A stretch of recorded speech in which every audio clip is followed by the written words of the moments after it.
તમને ના પૂછવામાં બોલો આવ્યું છે. હવે બોલું સીધું. હા, તમારો હેન્ડ રેઝ હતો ને માતાજી, એટલે તમને હા ક્વેશ્ચન કર્યો કે આપણું કઈ ક્વેશ્ચન હોય. હરે કે કૃષ્ણ માતાજી. હરે કૃષ્ણ, હરે કૃષ્ણ. હરે કૃષ્ણ માતાજી. મારે છે ને 5 દિવસ રાતના 8 વાગ્યાનો ક્લાસ લેવો છે. ઘરે પ્રસંગ છે. તો અચ્છા. 10, 11, 12 હા અને 13 તારીખ સુધી. બરાબર. તો કેમ કરું? અચ્છા, આપણી પ્રભુ આપણી 8 વાગ્યાની બેચની રજીસ્ટ્રેશન હજી ચાલુ છે? હા ચાલુ છે માતાજી. અચ્છા, હા તો એ માતાજી તમારે 8 વાગ્યાની બેચમાં રજીસ્ટ્રેશન કરાવવું પડશે. માતાજી કઈ વાંધો એમાં નહીં, શું 4 કરવાનું દિવસમાં મારે? માતાજી એમના નંબર લઈ લ્યો હા ને એમને આની છે ને લિંક મોકલી દેશું. તો 4 બરાબર. દિવસ ઈ લિંક ઉપર ચેક કરી લે. એના નંબર ઉપર એને પર્સનલ મોકલી દઈએ. હા બરાબર, એવું બી આપણે કરી શકીએ. યસ. હા એમના નંબર લઈ લ્યો. એમના હા નંબર જે આપે એના ઉપર એને લિંક મોકલી દઈએ 8 વાગ્યાની, એટલે ઈ થઈ જશે. એમને 4 દિવસ કરી. મારા નંબર દેતો. મારા નંબર માતાજી તમે નંબર લખાવી દો. હાલે તો મનદીપ પ્રભુ આપ નંબર લખી લેજો, નંબર એટલે આના દેવાનો. ઉપર પછી વોટ્સએપ થઈ જાય. હા જતીન પ્રભુ.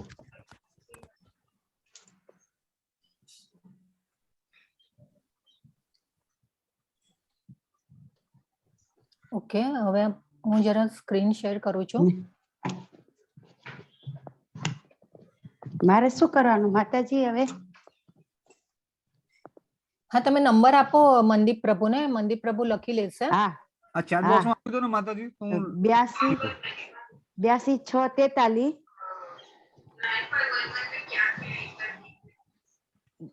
6 43 હા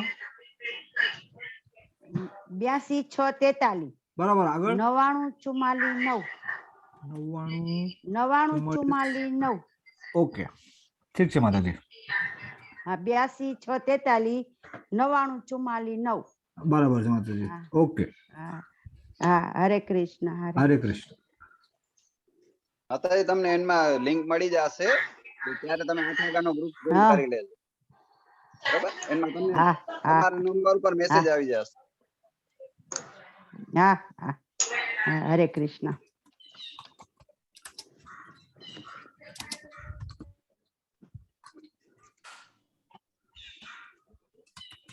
બલવિંદર, હું દીદી को जरा बुलाऊं. મનદીપ પ્રભુ મારે બેક જવું છે, તો હું કેવી રીતે જવું આ સ્ક્રીનમાંથી? ક્યાં જવું માતાજી તમારે? મારે સ્ક્રીન શેર કરવી છે ને, તો મારે એટલે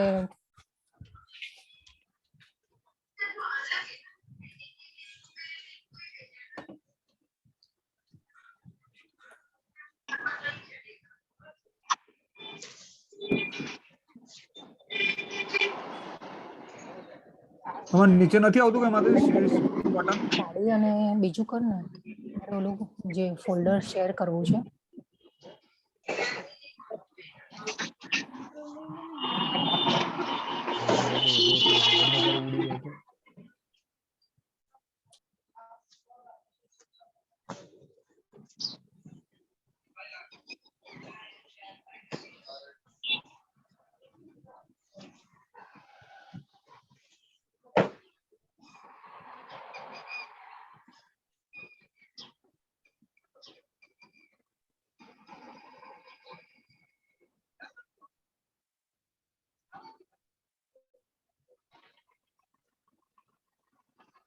હા પ્રભુ, મારી સ્ક્રીન દેખાઈ રહી છે?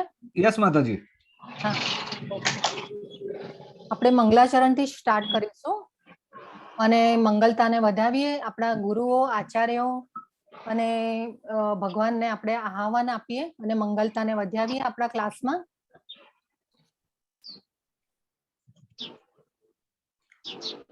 પ્રભુપાદને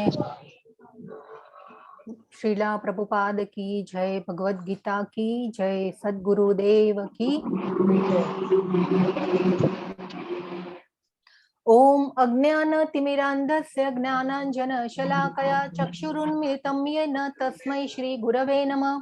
श्रीचैतन्यमनोभीष्टं स्थापितं येन भूतले स्वयं रूप कदा मह्यं ददाति स्वपदान्तेऽहं श्रीगुरो श्रीयुतपदकलम श्रीवैष्णवांश्च श्रीरूपं सागरजातं सहगण रघुनाथान्वितं तं सजीवं स्वाद्वैतं स्वावधूतं परिजन सहितं कृष्ण चैतन्य देवं श्री राधा कृष्ण पादान् सहगण रघुनाथान्वितं तं सजीवं साद्वैतं सावधूतं सहगण परिजन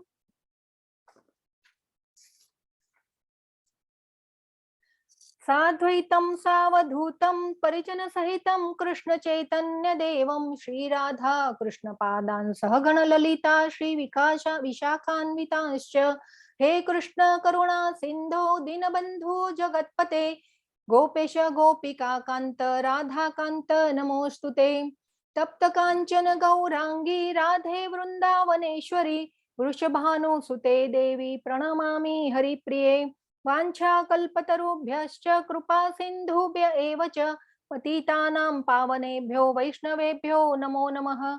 श्री कृष्ण चैतन्य प्रभो नित्यानंद श्री अद्वैत गदाधर श्रीवासादि गौर भक्तवृंद हरे कृष्ण कृष्ण कृष्ण हरे हरे हरे राम राम राम हरे हरे हरे कृष्ण।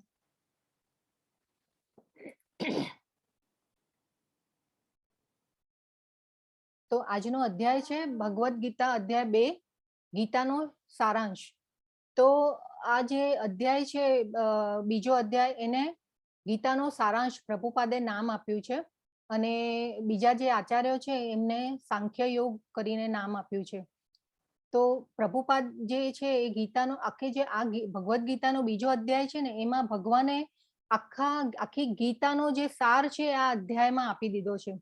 એટલે જે ઝીણવટ ભર્યા જે વિષયો છે એને આ અધ્યાયમાં આવરી લીધા છે ભગવાને। એટલે પ્રભુપાદે આ જે અધ્યાય છે એનો નામ ગીતાનો સારાંશ આપ્યો છે। તો આપણે જે કાલનું જે જોઈએ ને અધ્યાય 1 તો એમાં આપણે શોર્ટ એક રીકેપ જોઈ લઈએ પહેલા કે કાલે જે અર્જુન છે એ સૈન્ય નિરીક્ષણ કરે છે। યુદ્ધમાં આવી ગયા પછી બે સેનાઓની વચ્ચે ભગવાન કૃષ્ણને કહે છે કે તમે રથ લઈ જાઓ આગળ અને મારે જોવું છે દુર્યોધનની સેનાનું નિરીક્ષણ કરવું છે। એટલે એ જે ભગવાનને ઓર્ડર કરે છે અર્જુન કે તમે બે સેનાની વચ્ચે રથને લઈ જાઓ અને મારે એ સેનાનું નિરીક્ષણ કરવું છે। અને એ જે સેનાનું નિરીક્ષણ કરે છે એ પછી અર્જુન એકદમ જે વિહવળ થઈ જાય છે કે એના સગાવાલા કાકા મામાઓ દાદાઓ ને ગુરુઓને બધાને જોઈ અને એને જે એને ભાવ આવે છે એ ભાવ બહુ વિહવળ થઈ જાય છે કે હું આ બધાને કેવી રીતે મારીશ કે આ બધા મારા સગાવાલા છે ભાઈ ભાંડુઓ છે અને હું આ લોકોને કેવી રીતે હણીશ અને મારી શકીશ મારે યુદ્ધ કરવું નથી। એટલે એ જે ભગવાનને જે ઓર્ડર કરે છે એટલે એ જે છે એ એના ઉપરથી આપણે એમ સમજવાનું છે કે એ મિત્ર અને સખા ભાવે ભગવાનને કહી રહ્યા છે અર્જુનજી કે અર્જુન અને પાછા કૃષ્ણ છે એને સાંભળે છે પણ ખરા કે અને રથને લઈ પણ જાય છે બે સેનાની વચ્ચે અને જે અર્જુન છે એ એકદમ વિહવળ થઈ જાય છે અને એને આ જે ભાવ આવે છે કે ભાઈ મારે યુદ્ધ કરવું જ નથી અને ભગવાનની શરણાગતિ લે છે કે ભાઈ મને યુદ્ધ નથી કરવું મારું ગાંડિયું સરી રહ્યું છે મને શરીરમાં કંપ થઈ રહ્યો છે અને મારું મોં સુકાઈ રહ્યું છે હું આ બધાને જોયું છું તો એ મને મારાથી આ નહીં થઈ શકે યુદ્ધ। એટલે જે ભગવાન છે એને સાંભળે છે અને એને હવે ભગવાન જે મેઇન એન્ટ્રી છે હવે એ ભગવાનની હવે અહીંયા થશે આ અધ્યાયમાં। હજી બી 6 શ્લોક સુધી અર્જુનને સાંભળે છે ભગવાન કે ભગવાન સાંભળશે અર્જુનને અને પછી 7મા શ્લોકમાં જે છે બીજા અધ્યાયના 7મા શ્લોકથી અર્જુન શરણાગતિ સ્વીકારે છે અને ભગવાનનું શિષ્યત્વ સ્વીકારે છે। તો જે આપણે પહેલા જે કાલે અધ્યાયના અર્જુનના ન લડવાના કારણો જોયેલા તો એ કારણો શું હતા કોઈને યાદ છે? હરે કૃષ્ણ કોઈ કહેશે મને અર્જુનના ન લડવાના આપણે 5 કારણો જોયેલા। હરે કૃષ્ણ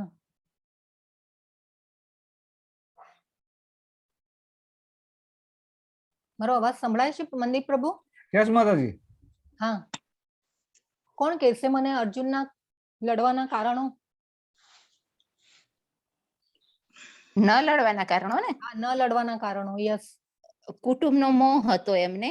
હા. પછી આમાં પાપ પુણ્ય એને શું મળશે એનું હતું. થર્ડ એને એ હતું કે પછી વર્ણશંકર ઓલી યસ માતાજી. હા. અને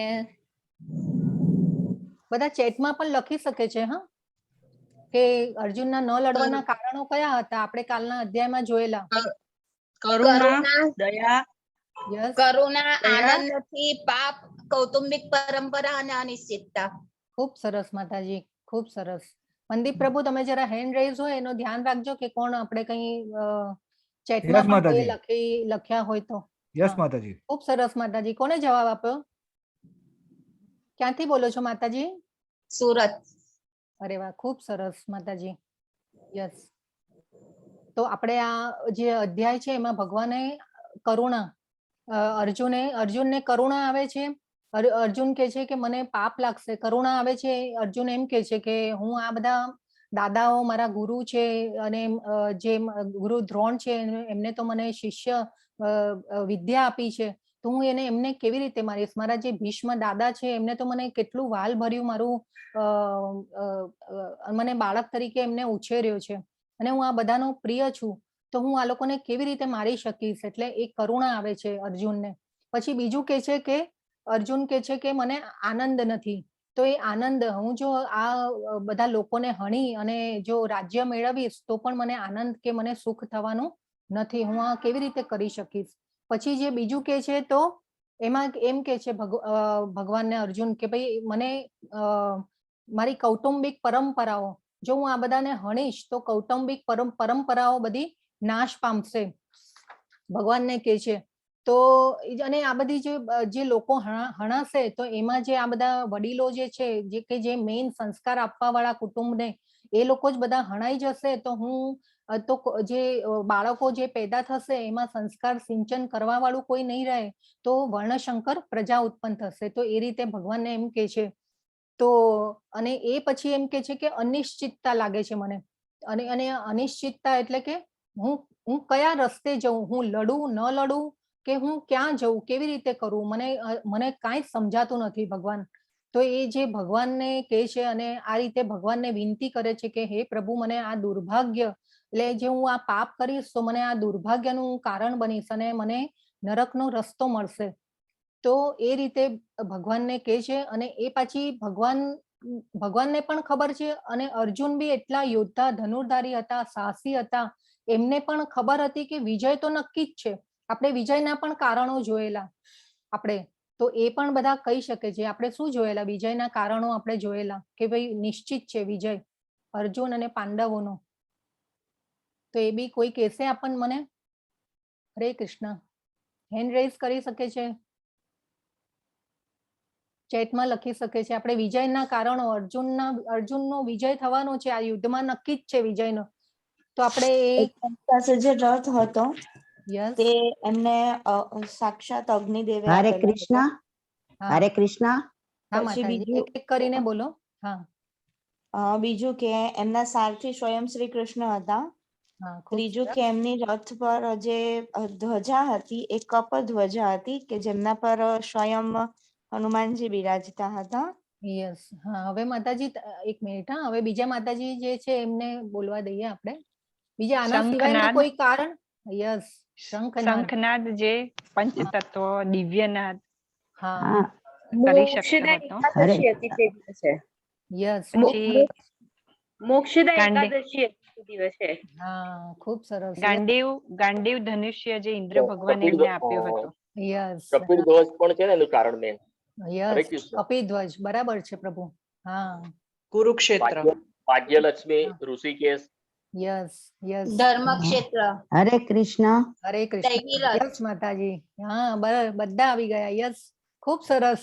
તમે બધાએ ધ્યાનથી સાંભળ્યું છે અને એને જોઈને મને બહુ ખૂબ આનંદ થાય છે. હરે કૃષ્ણ. ખરેખર આનંદથી અને આ રીતે ધૈર્ય અને નિશ્ચિત સાથે આવ્યા છો ને ધ્યાનથી સાંભળ્યું છે તો બહુ આનંદ થાય છે. અને આ કોર્સમાં આટલું ધૈર્ય અને ઉત્સાહ બદલ તમારો ખૂબ ખૂબ આભાર અને તમારું હાર્દિક સ્વાગત આ કોર્સમાં. કે તમે બહુ જ ખરેખર નિશ્ચય ને ખરેખર સારું ડિસિઝન લીધું છે આ કોર્સમાં આવવા માટેનું. ખૂબ સરસ. Thank you. અમારા તરફથી તમને ખૂબ ખૂબ આભાર કે અમે આટલા નસીબદાર છીએ કે અમને આટલું સરસ સમજવામાં સરળતા રહે છે. અમારું સૌભાગ્ય છે. યસ, ખૂબ સરસ માતાજી. થેન્ક યુ માતાજી.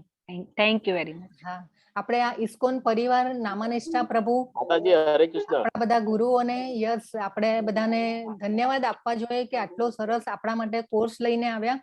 નામાનિષ્ઠા પ્રભુ જે શ્રી શ્રી રાધા ગોવિંદા મંદિર છે એમના તરફથી આ કોર્સ આપણને અહીંયા મળ્યો છે અને આપણે એનું અત્યારે પાન લઈ રહ્યા છીએ. સાચી વાત છે. હા, આગળ જઈએ.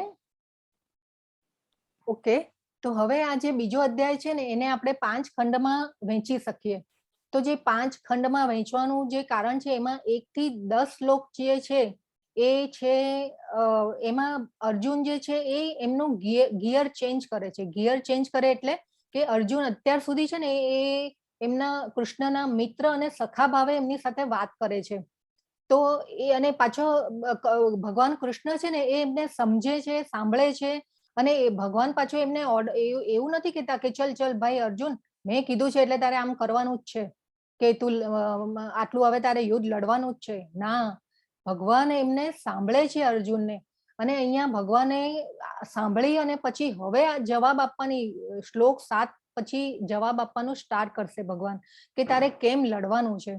તો જે 1 થી 10 શ્લોક છે એમાં આ જે હવે ગિયર ચેન્જ કરશે અર્જુન. હવે જે 30 થી 11 થી 30 છે એ શ્લોકમાં ભગવાન કરુણા સામેનો જવાબ આપશે એને કે ભાઈ કેમ કરુણા એમને માન્ય નથી રાખી. અર્જુનજીને જે કરુણા આવે છે, દયા આવે છે લોકો ઉપર, જેમના દાદાઓ, ગુરુઓ, ભાઈ ભાંડુઓ ઉપર, તો એ કરુણાને એમને માન્ય નથી રાખી. તો એ જે 11 થી 30 શ્લોક છે એમાં ભગવાન કરુણાનો જવાબ આપશે. પછી જે 30 થી 37 શ્લોક છે તો એમાં ભગવાન આનંદ નથી એનો જવાબ આપે છે આપણને. અને એ પછી જે 37 થી 53 શ્લોક છે ને એમાં ભગવાન જે અનિશ્ચિતતા, પાપ અને સકામ નિષ્કામ કર્મ માટે આપણને સમજાવશે. અને એ પછીના જે શ્લોક છે 53 થી 72, તો એ બધા જે શ્લોક છે એમાં ભગવાન જે છે એ આપણને સ્થિત પ્રજ્ઞ મનુષ્ય કેવો હોવો જોઈએ કે જે આ બધા જે અમુક જે વિષમ પરિસ્થિતિ આવે તો એમાં સ્થિરતા કેવી રીતે જાળવી રાખવી એના માટે આપણને ભગવાન સમજાવશે. એટલે એ જે આ અર્જુન છે આપણે પણ અર્જુન જેવા જ છીએ. હા, આપણને બી સંસારમાં એટલા બધા પ્રશ્નો આવતા હોય ને આપણે ઘણીવાર આપણને અનિશ્ચિતતા લાગે કે ક્યાં જવું, શું કરવું. તો એ રીતે તો આપણને આ જે શ્લોક છે બધા એ રીતે ભગવાન આમાં સમજાવી દેશે અધ્યાય 2 માં. તો આપણે આગળ જઈએ.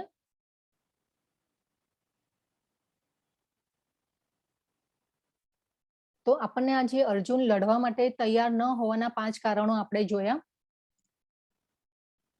અને આ જે અનિશ્ચિતતા ને આ બધું આપણને જે અર્જુનને જે લાગે છે એક આમાં જે છે ને એ ભગવાનની એક ગુણવત્તા છે. હા, કે જે અર્જુનને સાંભળે છે ભગવાન અને ભગવાન જે સાંભળી અને પછી એ જે આ છે ને એ ગુરુનું એક લક્ષણ છે કે ભગવાન એને સાંભળે છે.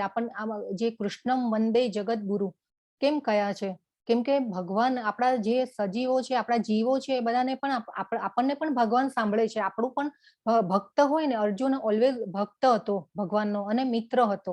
અને આ જે ભગવાનને અર્જુનનો જે સંબંધ હતો ને એ મામા ફોઈના છોકરાઓ હતા, મામા ફોઈના હતા. તો એ રીતે પણ એ લોકોનું જે બોન્ડિંગ હતું ને એ ખૂબ સરસ હતું. આપણે બી ઘણીવાર આપણે જે આપણે જે બી જયારે નાના હતા ને ત્યારે આપણે જો ઘણીવાર આપણે એવો કોન્સેપ્ટ હતો પહેલાના જમાનામાં, તો હવે તો એ જરા થોડો ઓછો થઈ રહ્યો છે. આપણે વેકેશન પડે ને એટલે મામાના ઘરે જવાનું અને મામાના ઘરે જ આપણે વેકેશન પડે એટલે બસ ક્યાં જવાનું તો કે મામાના ઘરે. એટલે એ રીતે આપણે જે મામા ફોઈના છોકરાઓ હોય ને એમાં આપણને બોન્ડિંગ ખૂબ જ લાગે. તો એ રીતે કૃષ્ણ અને અર્જુનમાં પણ એટલું સરસ બોન્ડિંગ હતું અને અર્જુન જે છે એ કૃષ્ણનો ભક્ત હતો. અને એ રીતે કૃષ્ણ અર્જુન જેને સાંભળે છે પહેલા તો, અને એ પછી શાંતિથી જવાબ આપે છે.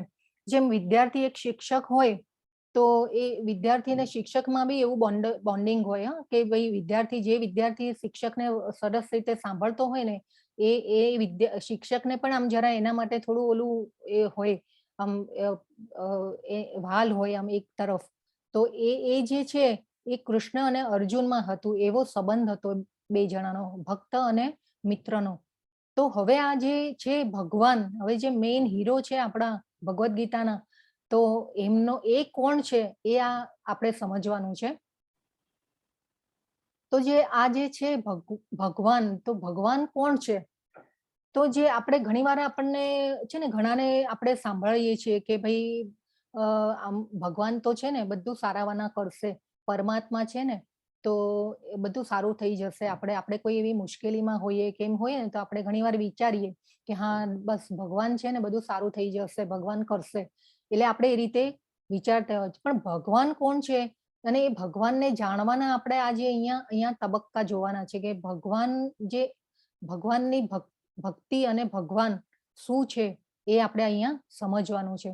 તો એ બી બધા છે ને, આપણે હું એકલી બોલું છું બધા? યસ. તો ભગવાન કોણ છે એ કોણ કહેશે? તમારા બધાનો શું વિચાર છે? ભગવાન કોણ છે? હેન્ડ રેઝ કરો. હરે કૃષ્ણ. ભગવાનની વ્યાખ્યા શું? યસ. દિવ્ય જ્ઞાની. યસ. ભગવાન. હા. ભગવાન કૃષ્ણ વિષ્ણુ એક જ સ્વરૂપ છે, એટલે ભગવાન કૃષ્ણ રામ ઈ ભગવાન છે. બરાબર. પરમાત્મા છે, અંતર્યામી છે. યસ. બીજું? યસ. કોણ બોલ્યું પરમાત્મા અંતર્યામી? એક પરમ શક્તિ છે. યસ. બધાના જવાબો સાચા છે. ખૂબ સરસ. યસ પ્રભુ. દિવ્ય શક્તિ છે. અરે વાહ, ખૂબ સરસ. બરાબર છે. પોઝિટિવ એનર્જી છે. યસ. હા. સર્જનહાર છે. યસ. ખૂબ સરસ. તો આપણે હવે જોઈએ ભગવાનને જાણવાના તબક્કા શું છે. તો જે આ જે છે બ્રહ્મ, આ છે જે જ્યોતિ છે ને, દેખાય છે આ મારો કર્સર છે, એ બ્રહ્મ કહેવાય છે. બ્રહ્મ એટલે શું?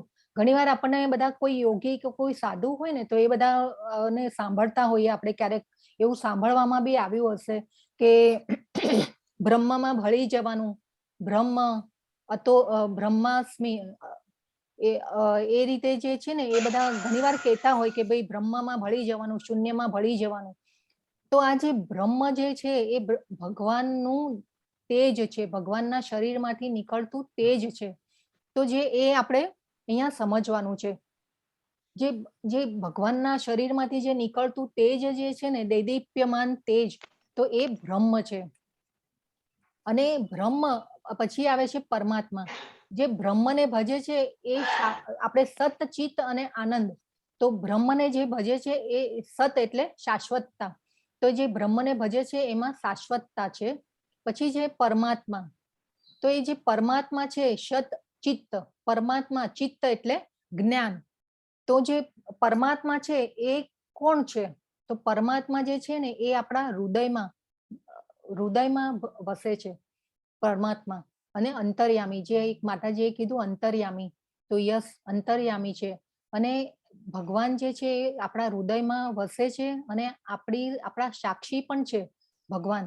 અને પરમાત્મા તરીકે આપણા હૃદયમાં વસેલા છે, એટલે એ સાક્ષી છે અને આપણને સ્વતંત્રતા એટલે પરમિશન પણ આપે છે. આપણે કોઈ કામ કરવું હોય ને તો આપણને સ્વતંત્રતા પણ આપે છે થોડી ઘણી, કે ભાઈ હા ચલો આપણી ઈચ્છા છે તો આપણે થોડુંક આપણને સ્વતંત્રતા આપી દે કે હા ભાઈ આ તું આ કર, એ રીતે. તો આ જે પરમાત્મા છે એ જે છે સતચિત્ત, પણ પરમાત્મા જે ભગવાન પરમાત્માને પણ ભજે છે એમાં પણ શાશ્વતતા અને આનંદ નથી, એવું છે. એટલે જે બ્રહ્મને ભજે છે એમાં શાશ્વતતા છે. એટલે કે બ્રહ્મ જે છે એ ભગવાનની જે જ્યોતિ છે ને, આપણે ચોથા અધ્યાયમાં જોઈશું કે આપણે ક્યાં પહોંચવાનું છે અને શું કરવાનું છે. તો એ જે છે બ્રહ્મ એ ભગવાનનો જે શરીરમાંથી નીકળતું તેજ છે એ બ્રહ્મ કહેવાય છે. પછી આ પરમાત્મા અને જે છે ભગવાનનું મનોહર સુંદર સ્વરૂપ, તો એ ભગવાન છે. અને ભગવાન જે છે ને એ એમના ધામમાં પણ નિવાસ કરે છે. હા, એટલે એક વ્યક્તિ તરીકે એવું નહીં કે અને આ જે પરમાત્મા છે ને એ આપણે વ્યક્તિ બધાને એટલે આપણા મનુષ્ય એકલા નહીં, ખાલી બધા સજીવોમાં જે એમાં પછી પશુઓ, પક્ષીઓ, પ્રાણીઓ બધા જ આવી ગયા. બધાના હૃદયમાં એક પરમાત્મા તરીકે બિરાજે છે અને એ રીતે સજીવોમાં એ પરમાત્મા તરીકે વાસ કરે છે. અને આ જે ભગવાન છે એ જે એમનું વ્યક્તિત્વ છે એમના ધામમાં બિરાજે છે.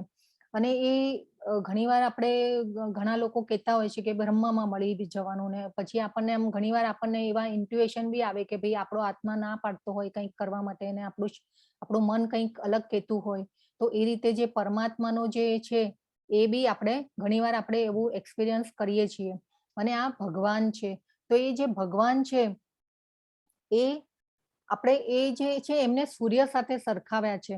સૂર્યના તેજ, સૂર્યની સપાટી અને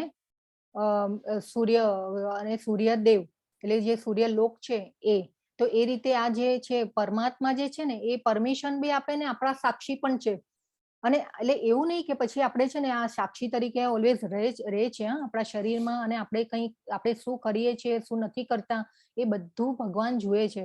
એટલે એવું નહીં કે પછી આપણે આમ કઈ ખોટું કામ કરી લેવું અને ખોટું કામ કરી લીધું ને કે ભાઈ કોણ જોવાનું છે, એવું નથી. આપણા હૃદયમાં પરમાત્મા તરીકે ભગવાન બિરાજે છે.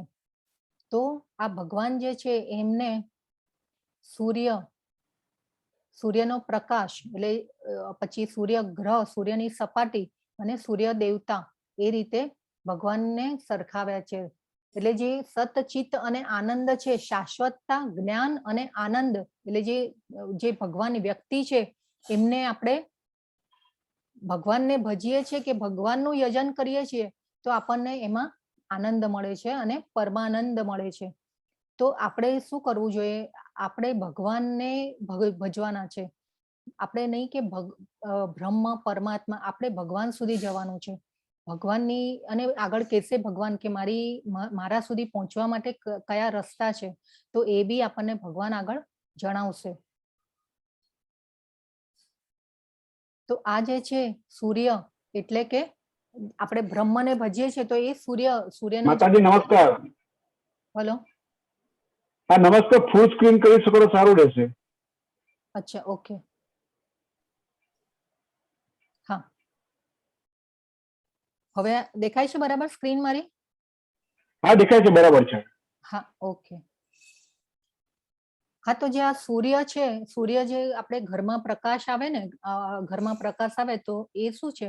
એક ભગવાનનો એક સૂર્યનો પ્રકાશ જે છે એને બ્રહ્મ સાથે સરખાવ્યો છે. સૂર્યની સપાટી, તો આપણે સૂર્યની સપાટી ઉપર પહોંચી તો ન શકીએ પણ એ આપણને દેખાઈ રહે છે કે ભાઈ આ સૂર્યની સપાટી, આપણને સૂર્ય દેખાય છે. અને આ જે સૂર્ય ભગવાન છે એ જે એમના લોકમાં એ સૂર્ય દ્વારા પ્રકાશ આપણા ઘરમાં આવે છે. અને એ રીતે આપણે બ્રહ્મ, પરમાત્મા અને ભગવાનની આ વ્યાખ્યા છે કે આપણે એ રીતે જાણવાના છે ભગવાનને. તો આ જે ભગવાનની જે વ્યાખ્યા છે ને એ જે વેદ વ્યાસ મુનિ હતા, જે આપણે જે ધૃતરાષ્ટ્રના મંત્રી જોયેલા સંજય, એમને દિવ્ય દ્રષ્ટિ આપેલી. અને એ જે દિવ્ય દ્રષ્ટિ આપનાર જે વેદ વ્યાસ છે ને એ એમના પિતા પરાશર મુનિ, એમને વિષ્ણુ પુરાણમાં ભગવાનની વ્યાખ્યા આપેલી છે કે ભગવાન કોણ છે. તો એ જે વ્યાખ્યા છે એ એવી રીતે છે કે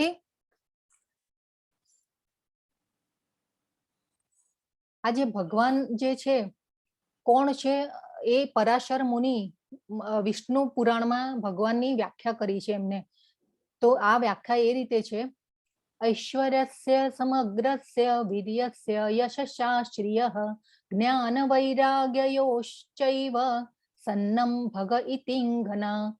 વિષ્ણુ પુરાણનો 6ઠ્ઠો ખંડ 5મો અધ્યાય અને 47મો શ્લોક. તો આ શ્લોકમાં પરાશર મુનિએ જે વ્યાખ્યા કરી છે એ આ રીતે છે કે પરાશર મુનિ જે શ્રીલ વ્યાસદેવના પિતા છે, એ ભગવાન વિશે કહે છે કે ધન, શક્તિ, ખ્યાતિ, સ્વરૂપ, જ્ઞાન અને વૈરાગ્ય એવી જે 6 સમૃદ્ધિઓ ભગવાનના સર્વોચ્ચ વ્યક્તિત્વમાં સંપૂર્ણ માત્રામાં હાજર છે તેને ભગવાન કહેવાય છે.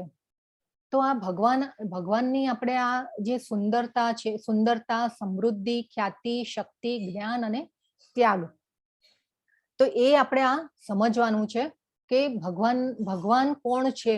તો આ જે 6 ઐશ્વર્યો જેનામાં હોય ને એને ભગવાન કહેવાય છે.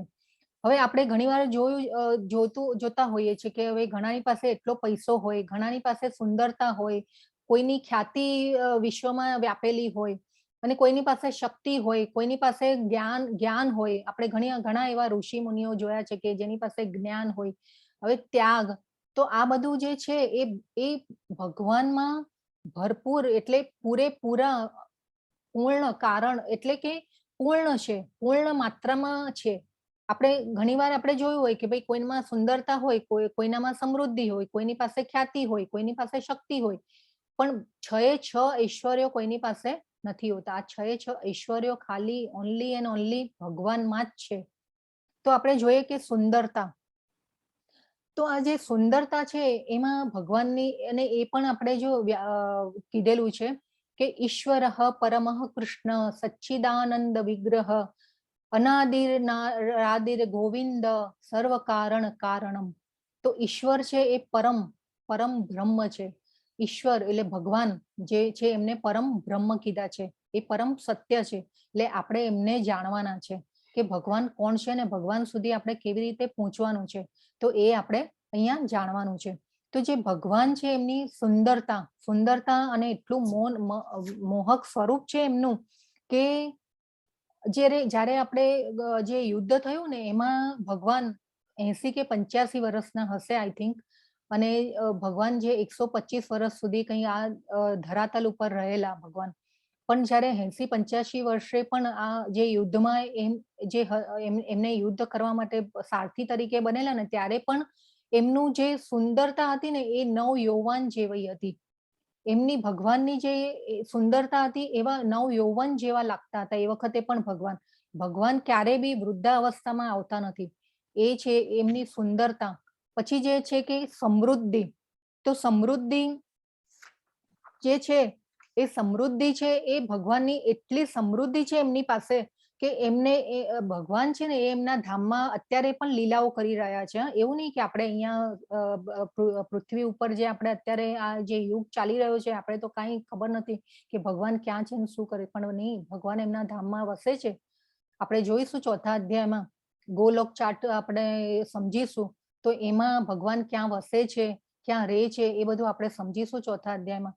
તો જે સમૃદ્ધિ છે ભગવાનની, તો એ સમૃદ્ધિ જે છે એટલી ખૂબ જ માત્રામાં, અને જે ભગવાનના ધામમાં આપણે આ જે આધ્યાત્મિક જગત છે ને, આપણે આ જે પૃથ્વીલોક છે કે જે એ 1/4 પાર્ટ છે, પણ આધ્યાત્મિક જગત જે છે એ 3/4 એટલે 3/4 પાર્ટ છે જે એ આધ્યાત્મિક જગત આવેલું છે. હા, આપણે તો અહીંયા ઘણીવાર વૈજ્ઞાનિકો કે જે સાયન્ટિસ્ટો છે, આપણે તો રોકેટ ને વિમાનો આપણે હજી તો ખાલી અમુક લેવલ સુધી જ પહોંચી શક્યા છે આકાશમાં, પણ એ લોકોને ક્યાંય હજી ખબર નથી કે હજી આધ્યાત્મિક જગત પણ વસે છે, આધ્યાત્મિક જગત પણ છે અને ભગવાનનું ધામ પણ છે. તો એ આપણે જે સમૃદ્ધિ ભગવાન જ્યાં એમના ધામમાં વસે છે ત્યાં એમની સમૃદ્ધિ તો એટલી, ત્યાં જ્યાં ભગવાનને હજારો લક્ષ્મીઓ એમની સેવામાં હાજર હોય છે. એ પછી છે કે કલ્પવૃક્ષ, ભગવાનના ધામમાં કલ્પવૃક્ષ છે એવા કે જ્યાં ઉભા રહીને તમે કોઈ પણ ઈચ્છા કરો ને તો પણ એ પૂરી થઈ જાય, એવા કલ્પવૃક્ષો છે ભગવાનના ધામમાં. એ પછી કે છે કે સુરભી ગાયો, તો સુરભી ગાયો પણ ત્યાં એવું સરસ અમૃત જેવું દૂધ આપે છે. આપણે તો અહીંયા જે ગાય હોય ને એ મેક્સિમમ દિવસમાં 8 કે 10 લીટર થી દૂધ વધારે આપે નહીં, પણ ભગવાનના ધામમાં હજારો લીટર ગાયો દૂધ આપે, અમૃત જેવું દૂધ આપે એવી ગાયો છે ત્યાં. પછી કે છે કે ચિંતામણી, એવા મણીઓ છે ભગવાનના ધામમાં કે જેનાથી આખું ઐશ્વર્ય કે કંઈ પણ આપણે કરી શકે, એવા મણીઓ રત્નોથી એ બધું પ્રાપ્ત કરી શકે એવી સમૃદ્ધિ ભગવાન પાસે છે. અને ખ્યાતિ, પછી આવે છે ખ્યાતિ. તો જે ખ્યાતિ છે, પ્રસિદ્ધિ, આપણે ઘણા મહાપુરુષોને જોયા હશે કે એમની જે ખ્યાતિ હોય તો 100 વર્ષ, 200 વર્ષ કે 300 કે વધારેમાં વધારે 500 વર્ષ હોય, પણ આ ભગવાનની ખ્યાતિ તો શું યુગો સુધી ખ્યાતિ એમની આવી જ રહેવાની છે. તો આપણે જે ખ્યાતિ છે એ આ રીતે આપણે ભગવાનની જોઈશું. ભગવાનની ખ્યાતિ ને પ્રસિદ્ધિ તો યુગો આપણે જે આ ભગવદ્ ગીતાનું આપણે જે જ્ઞાન લઈ રહ્યા છે એ પણ શું છે, એ ભગવાનના મુખમાંથી નીકળેલું છે. અને એ રીતે અને આપણે આપણી પછીની પેઢીઓ પણ લેવાની છે જ્ઞાન, અને લેતી રહેશે. તો એ જે ખ્યાતિ છે ભગવાનની એ તો આવી જ રહેવાની છે. પછી જે આવે છે શક્તિ.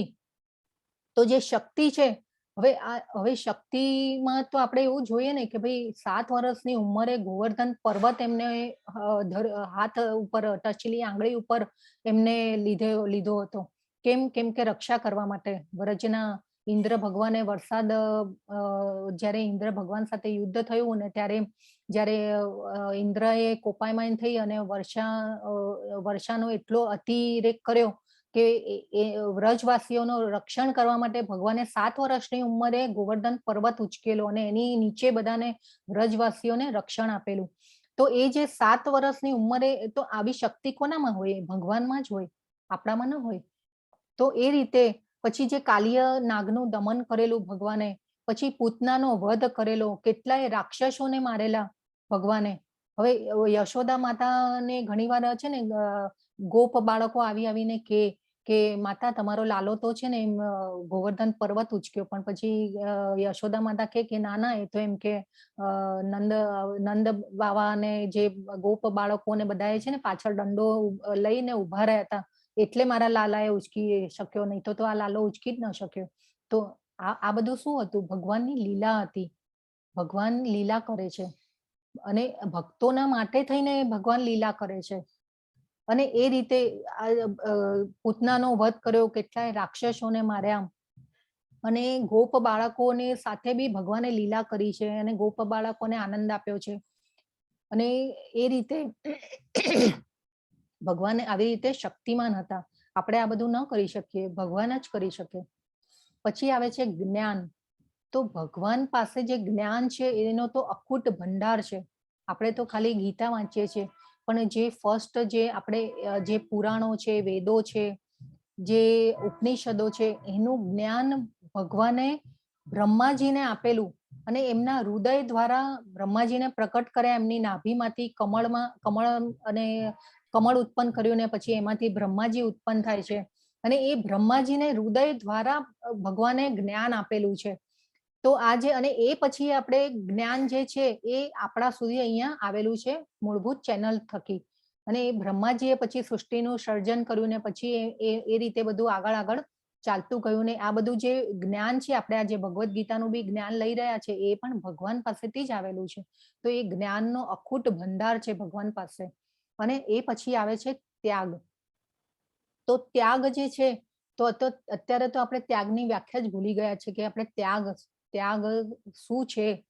ભગવાને જયારે વ્રજ છોડ્યું, વ્રજમાં જયારે સાંદીપની ઋષિએ ભગવાન એમને આવીને કીધું કે ભાઈ હવે આ બધું લીલાઓ ને આ બધું કરવાનું બંધ કરો, તમે જે કામ માટે પૃથ્વી પર આવ્યા છો એ કામ માટે તમે એ કામની શરૂઆત કરો. તો એના માટે થઈને ભગવાને તરત જ વ્રજ, એક જ ઝાટકે વ્રજ છોડી દીધું છે. ગોકુળ વૃંદાવનમાં બી ભગવાને કેટલી લીલાઓ કરી છે, પણ એને કેટલો એ લીલાઓને ભક્તોને આનંદ આપ્યો છે ને એમની સાથે એટલા એટેચ થયેલા છે ભગવાન, તે છતાં પણ એક ઝાટકે ભગવાને વૃંદાવન અને ગોકુળ છોડી દીધું છે અને મથુરા તરફ પ્રયાણ, દ્વારિકા તરફ પ્રયાણ કરી નાખે છે. આપણે તો અહીંયા ઘણીવાર આપણે છે ને આપણને કઈ જોઈતું હોય કે કઈ હોય ને તો આપણે કઈ બાધાઓ અને આખડીઓ લઈને બેસી જઈએ કે ભાઈ આ મારા દીકરો પાસ થઈ જશે તો હું આ વસ્તુ નહીં ખાવું કે આ નહીં કરું, પેલું નહીં કરું. અને એ રીતે આપણે છે ને, પણ આને ત્યાગ ન કહેવાય. ત્યાગ શું છે? ભગવાને જે ત્યાગ કરેલો છે ને, અને આપણે ઘણીવાર તો એવું વિચારતા હોઈએ કે ભાઈ જે આ કોઈ માણસથી કઈ થતું ન હોય ને એટલે આપણે લોકો એમ કે ભાઈ ઠીક છે એનાથી થતું નથી ને એટલે ત્યાગ કરીને બેઠો છે. આપણે એવી ઘણીવાર વ્યાખ્યા કરી નાખતા હોય, પણ ત્યાગ શું છે? ત્યાગ પણ એક ઐશ્વર્ય છે.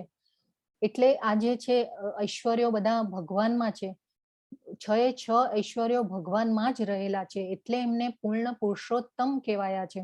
સુંદરતા, સમૃદ્ધિ, ખ્યાતિ, શક્તિ, જ્ઞાન અને ત્યાગ. તો આ રીતે ભગવાનની પરાશર મુનિએ વ્યાખ્યા કરેલી છે. હવે જે છે ક્વોલિટી ઓફ ગુરુ, ગુરુની ગુણવત્તા. તો જે આ મેં તમને કહ્યું એમ કે ગુરુ કેવા હોવા જોઈએ. પહેલા ભગવાને અર્જુનને સાંભળ્યા અને એ પછી હવે ભગવાન એમને ઉત્તર આપવાનું સ્ટાર્ટ કરશે. હવે ભગવાન બોલવાનું શરૂ કરશે. તો બીજા અધ્યાયનો બીજો શ્લોક. શ્રી ભગવાન ઉવાચ કૃતસ્ત્વા કશ્મલમિદં વિષમે સમુપસ્થિતમ અનાર્યજોષ્ટમ સ્વર્ગમ કીર્તિકરમ અર્જુન. શ્રી ભગવાને કહ્યું, હે મારા પ્રિય અર્જુન, આ મલિનતા તારા મનમાં કેવી રીતે આવી? તે એવા માણસને યોગ્ય નથી જે જીવનનું મૂલ્ય જાણે છે.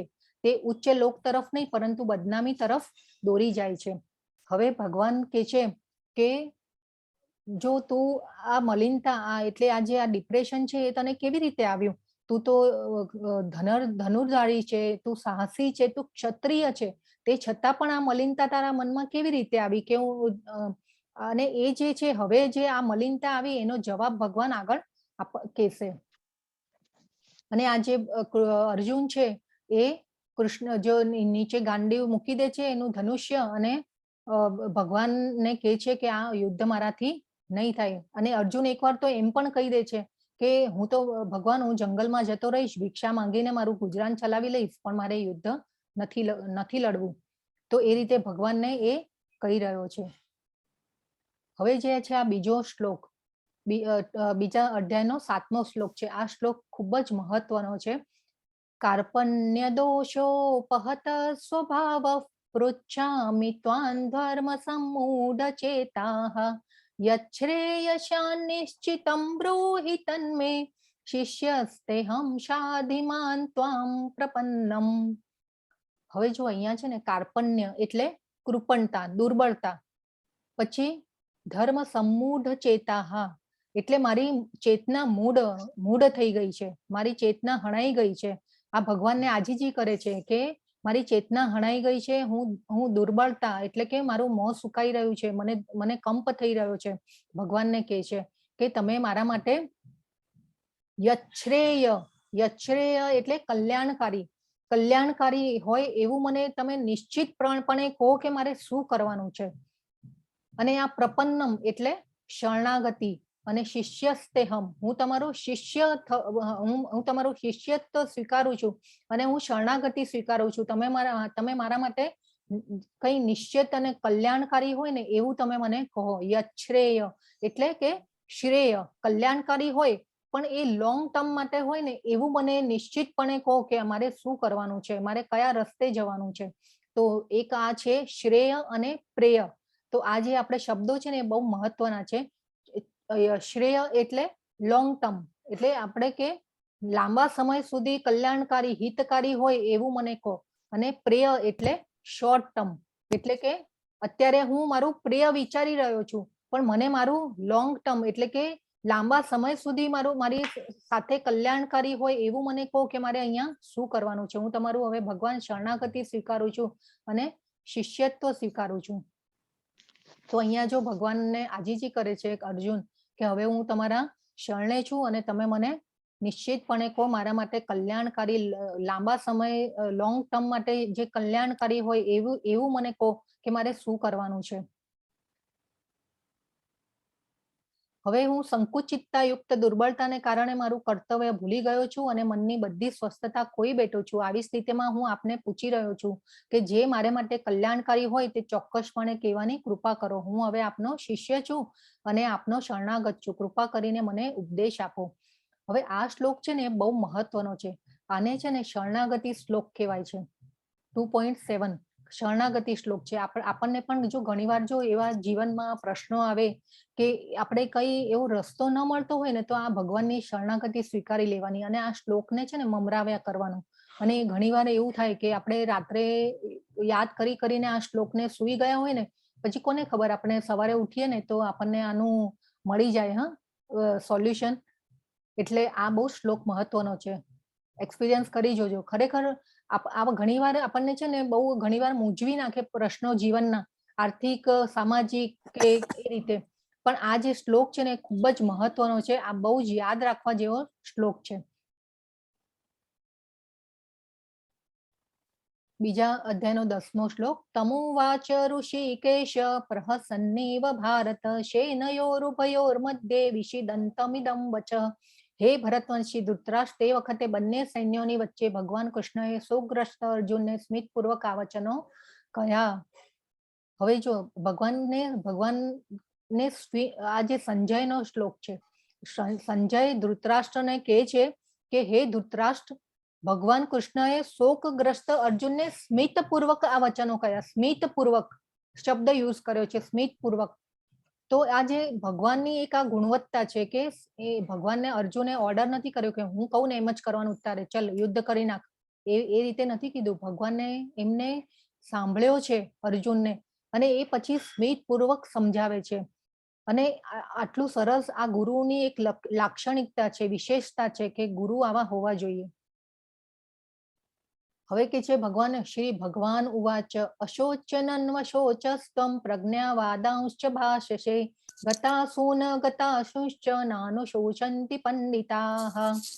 પૂર્ણ પુરુષોત્તમ પરમેશ્વર બોલ્યા, તું વિદ્વતા ભરી વાતો કરે છે, પરંતુ જેનો શોક કરવા જેવો નથી તેના માટે તું શોક કરી રહ્યો છે. જેઓ વિદ્વાન હોય છે તેઓ જીવિત કે મૃત માટે શોક કરતા નથી. હરે કૃષ્ણ. બધા છો ને કે હું એકલી એકલી બોલું છું? હરે કૃષ્ણ બોલી દો બધા. હરે કૃષ્ણ. હરે કૃષ્ણ. યસ, હરે કૃષ્ણ. હરે કૃષ્ણ. હરે કૃષ્ણ. બસ આપણે ઘણી વાર છે ને જોયું છે કે આપણે કથા કે એવું કઈ સાંભળવા જઈએ ને ત્યારે જ ઊંઘ આવતી હોય. તો હરે કૃષ્ણ. આપણે યસ, આપણે ભૌતિક વાતો કરતા હોય ને તો ત્યારે ઊંઘ ના આવે, પણ ભગવાનનું કઈ હોય ને ત્યારે જ ઊંઘ આવે. હરે કૃષ્ણ. યસ, હરે કૃષ્ણ. તો આપણે આગળ જઈએ. જે ભગવાન છે ને, પ્લીઝ બધા પોતાના માઇક મ્યુટ કરી લેજો. હા, હવે જે છે ભગવાન અહીંયા કહે છે કે પૂર્ણ જેના માટે તું શોક કરવા જેવો નથી તેના માટે તું શોક કરી રહ્યો છે. જેઓ વિદ્વાન હોય છે તેઓ જીવિત કે મૃત માટે શોક કરતા નથી. હવે આ ભગવાને શું કહી દીધું? ભગવાને કંઈક અલગ જ કીધું કે ભાઈ તું શોક કેમ કરી રહ્યો છે? જીવિત કે મૃત માટે શોક નહીં કરવાનો. તો આ આપણે શું સમજવાનું આને? હા, હવે ભગવાન આગળ કહે છે નત્વેવાહમ જાતુ નાસમ નત્વમ નેમે જનાધિપાહ ન ચૈવ ન ભવિષ્યામ સર્વે ભયમતઃ પરમ. પ્લીઝ બધા મ્યુટ કરજો. હા, તો એવું ક્યારે ન હતું કે જ્યારે હું ન રહ્યો હોઉં કે તું ન રહ્યો હોય, અથવા તો આ બધા રાજાઓ ન રહ્યા હોય, અને એવું પણ નથી કે પછી ભવિષ્યમાં આપણે બધા નહીં હોઈએ. તો આ જે ભગવાન કે છે કે ભગવાન કે છે કે જ્યારે બધા રાજાઓ ન રહ્યા હોય, અને એવું પણ નથી કે પછી ભવિષ્યમાં આપણે બધા પણ નહીં હોઈએ. આ બધું ભગવાન શું કે છે? આપણને કઈ સમજાતું નથી કે ભાઈ આ શું કહી રહ્યા છે ભગવાન. ભગવાન કે છે કે આ જે રાજાઓ આજે જે તારા ગુરુ છે, તારા ભીષ્મ દાદા છે, એ બધા એવું નથી કે પહેલા પણ નતા, હમણાં પણ છે અને પછી પણ રહેવાના જ છે. તો એવું નતું કે પહેલા પણ નહોતા અને અત્યારે છે ને પછી નથી, એવું નથી. બધા રહેવાના છે. તો ભગવાન આગળ સમજાવશે. તો ભગવાન અહીંયા એમ કે છે, ભગવાન કે છે કે જે છે આત્મા વિશે હવે આગળ આવશે કે આત્મા બધા જે સર્વ જીવોમાં આપણે આગળ જોયું કે પરમાત્મા આત્મા હોય છે. તો એ રીતે હવે ભગવાન આપણને આગળ સમજાવશે. You are not what you think you are. તો સર્વે સજીવોના બધા જીવોમાં આત્મા રહેલો છે. જેમ કાર હોય અને કારનો જે ડ્રાઈવર હોય, બધી કાર હોય પણ ડ્રાઈવર તો હોય જ. તો આપણું શરીર છે તો એને ચલાવવા વાળું કોણ છે? તો એ છે. તો એ જે છે તો આમાં કે છે કે હું કોણ છું? શું આ શરીર છું?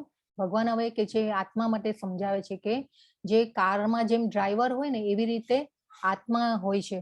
તો આત્મા જે છે એ શરીરને ચલાવે છે, અને આત્મા જે છે એ નાશવંત છે, શાશ્વત છે. જેમ કારને ચલાવવા વાળો ડ્રાઈવર હોય ને એવી રીતે શરીરને ચલાવે છે. અને બધા શરીરોમાં બધા સજીવો, બધા મનુષ્યો, વ્યક્તિઓ બધામાં રહેલો છે. બધા સજીવો એટલે એમાં આત્મા રહેલો છે અને આ જે આત્મા છે ને એ બધાનું હેન્ડલિંગ કરે છે. એટલે એ જે આપણે જે છીએ એ આપણે શરીર નથી, આપણે આત્મા છીએ. મને લાગે કે હું 6 ફૂટની સ્ત્રી છું, પણ મારું કદ કેટલું? આત્માનું કદ જે છે ને એ આપણો એ વાળનો જે એક વાળ પકડીએ ને અને પછી એની જે ઉપરનું ટોપકું હોય ને એનો જે 10,000મો ભાગ હોય ને એ એટલું આત્માનું કદ હોય છે. એટલે જે આત્મા છે એ આત્મા આપણા શરીરને નો ડ્રાઈવર છે.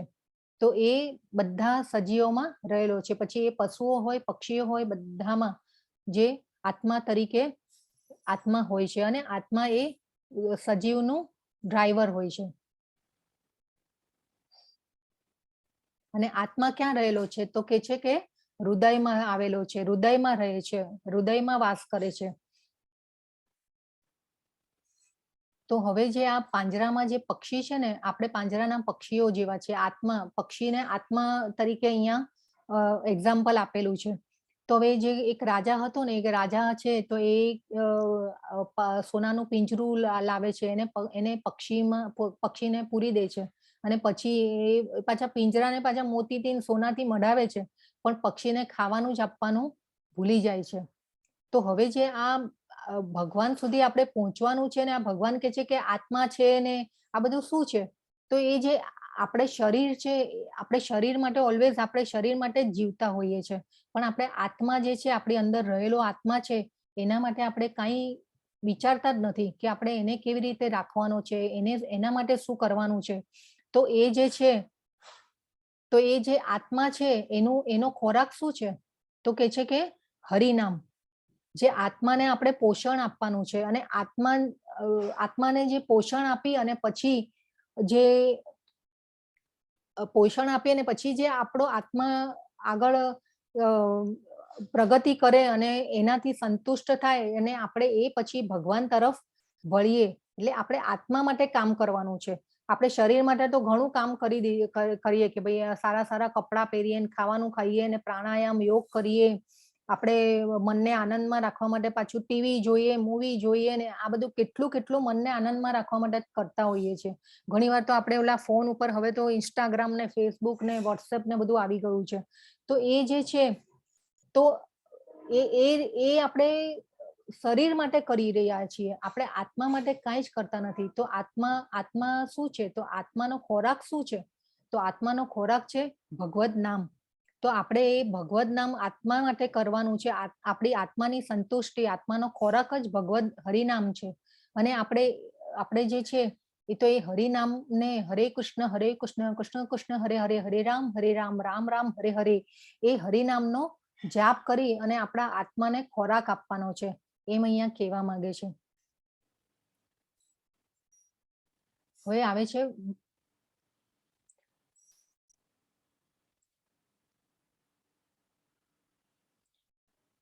દેહિનોસ્મિન યથા દેહે કૌમારમ યૌવનમ જરા તથા દેહાંતર પ્રાપ્તિ ધીરસ્તત્ર ન મુહ્યતે.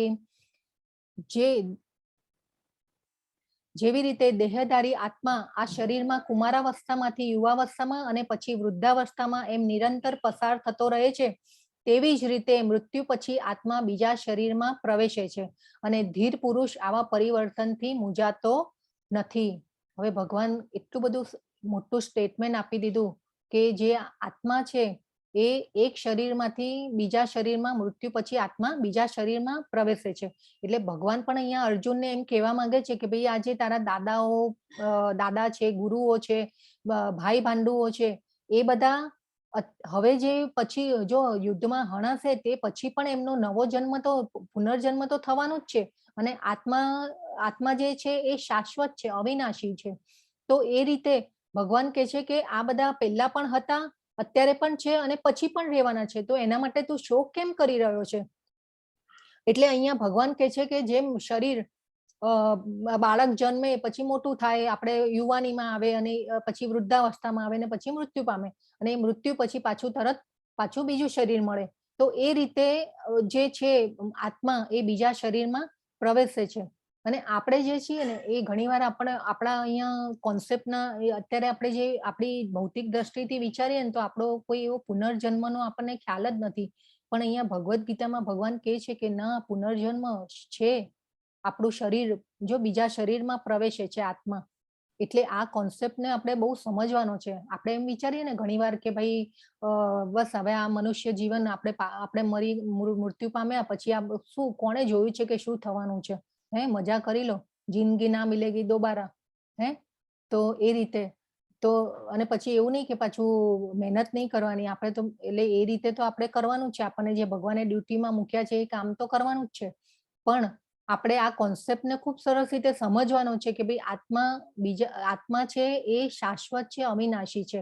અને આપણને બી ખબર નથી કે આપણે કેટલા જન્મો પછી, આપણે કેટલા જન્મ લઈને આપણને મનુષ્ય અવતાર મળ્યો છે એ પણ આપણને ખબર નહીં. આપણું જન્મ ક્યારે થશે ને મૃત્યુ ક્યારે થશે એ પણ આપણને તો ખબર નથી હોતી. તો એ રીતે ભગવાન અહીંયા બહુ ખૂબ જ મોટું સ્ટેટમેન્ટ આપી દીધું. અને આપણા જે ગુરુ છે ને નામાનિષ્ઠા પ્રભુ અને જે ધર્મેશ્વર દાસ પ્રભુ, એ તો ઓલવેઝ છે ને એમના લેક્ચરમાં ઓલવેઝ કે આ જે કોન્સેપ્ટ છે કે આપણે આત્મા છીએ, શરીર નથી, એ કોન્સેપ્ટને ખૂબ જ સમજવા જો. એવરી લેક્ચરમાં એ ઓલવેઝ કહેતા હોય કે આ જે છે ને એ વસ્તુ એ આપણે વાગોળવાની છે કે ભાઈ આપણે આત્મા છીએ, શરીર નથી. અને આપણે કેટલાય જન્મો લઈને આ મનુષ્ય અવતાર મળ્યો છે એ આપણને નથી ખબર. તો આપણે આ જે મનુષ્ય જીવનમાં શું કરવાનો છે, આ મનુષ્ય જીવનનો ધ્યેય શું છે એ આપણે સમજવાનો છે. તો આ રીતે જે અલગ અલગ બધા શરીરના અવસ્થાઓ બતાવી છે. આજે છે બાળક નાનું હોય ત્યારે નાની સાયકલ ચલાવે, પછી મોટી ચલાવે, પછી સ્કૂટર આવે, ગાડી આવે, પણ એનો ચાલક પણ હોય છે આત્મા.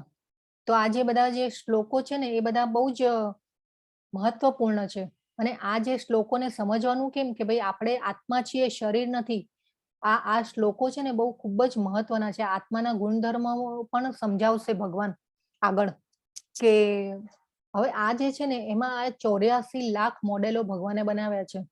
આપણને તો આપણે ગાડીઓના મોડેલ જોઈએ ને તો 2-4 કે ભાઈ 20-25 કે ભાઈ નેનો હોય ને હોન્ડા હોય ને મર્સિડીઝ હોય ને એ રીતે આપણે જોતા હોય. મોડેલ કેટલા હોય, બહુ નહીં ખાસ કંઈ.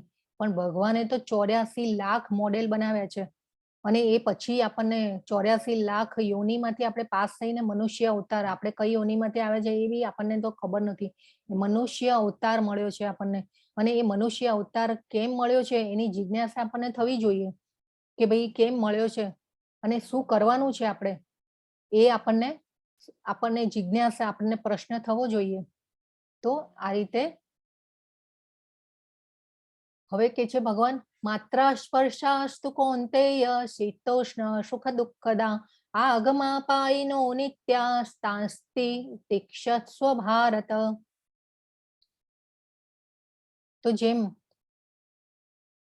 જેવી રીતે દેહધારી આત્મા આ શરીરમાં કુમારાવસ્થામાંથી યુવાવસ્થામાં અને પછી વૃદ્ધાવસ્થામાં એમ નિરંતર પસાર થતો રહે છે, તેવી જ રીતે મૃત્યુ પછી આત્મા બીજા શરીરમાં પ્રવેશે છે અને ધીર પુરુષ આવા પરિવર્તનથી મૂંઝાતો નથી. એટલે આ શ્લોક જે છે ને બહુ જ મહત્વના છે. આપણે એ સમજવું જોઈએ કે અને આ જે શ્લોક સમજીશું ને તો આપણે ઘણીવાર આપણા સ્વજનોના જ્યારે મૃત્યુ થઈ જાય કે કંઈ બી હોય ને તો એવી પરિસ્થિતિમાં આપણે ભાંગી ન પડીએ. એટલે આ જે કોન્સેપ્ટ છે ને કે આ આત્મા, આપણું શરીર, આપણે આત્મા છીએ, શરીર નથી, એ ખૂબ જ સમજવાનો છે આ કોન્સેપ્ટને. હવે કે છે ભગવાન આત્માના ગુણધર્મો બતાવે છે. ન જાયતે પ્રિયત વા કદાચિત ન્યાયમ ભૂત્વા ભવિતવાન ભૂયઃ અજો નિત્ય શાશ્વતોયમ પુરાણો ન હન્યતે હન્યમાને શરીરે. આત્મા માટે કોઈ પણ વખતે જન્મ નથી અને મરણ પણ નથી. તે ક્યારેય જન્મ્યો ન હતો, જન્મ લેતો નથી અને જન્મવાનો પણ નથી. તે અજન્મા, સનાતન, ચિરસ્થાયી તથા પુરાતન છે. જ્યારે શરીર હણાય છે ત્યારે પણ તે હણાતો નથી. હવે અહીંયા ભગવાને આત્માના ગુણધર્મો બતાવ્યા કે આત્મા શાશ્વત છે, અવિનાશી છે. આત્મા ક્યારેય પણ મરણ પામતો નથી, જન્મતો પણ નથી અને હણાતો પણ નથી. તો એ રીતે આત્માના ભગવાને ગુણધર્મો બતાવ્યા છે. અને જેવી રીતે વાસાંસી જીર્ણાની યથા વિહાય નવાની ગૃહ્ણાતિ નરો પરાણી તથા શરીરાણી વિહાય જીર્ણાની અન્યાની સંયાતિ નવાની દેહી. જેવી રીતે મનુષ્ય જૂના વસ્ત્રો તજીને નવા વસ્ત્રો ધારણ કરે છે તેવી રીતે આત્મા વૃદ્ધ તથા નકામા શરીરો તજીને નવા ભૌતિક શરીર ધારણ કરે છે. તો આ જે ભગવાને કીધું આપણને સમજાવ્યું કે જેવી રીતે આવાને આપણે બી ઘણીવાર જો કપડા જૂના થઈ જાય એટલે આપણે એને કાઢી નાખતા હોઈએ છીએ. તો એવી રીતે આત્મા પણ વૃદ્ધ તથા નકામા શરીરો તજીને નવા ભૌતિક શરીર ધારણ કરે છે. આપણે આપણા જ્યારે કર્મના બંધનો પૂરા થાય ને એટલે પછી મૃત્યુ આવે અને પછી નવું શરીર મળે આપણા કર્મના પ્રમાણે. તો આગળ આપણને ભગવાન સમજાવશે કે આપણે શું કરવાનું શું નહીં કરવાનું એ રીતે.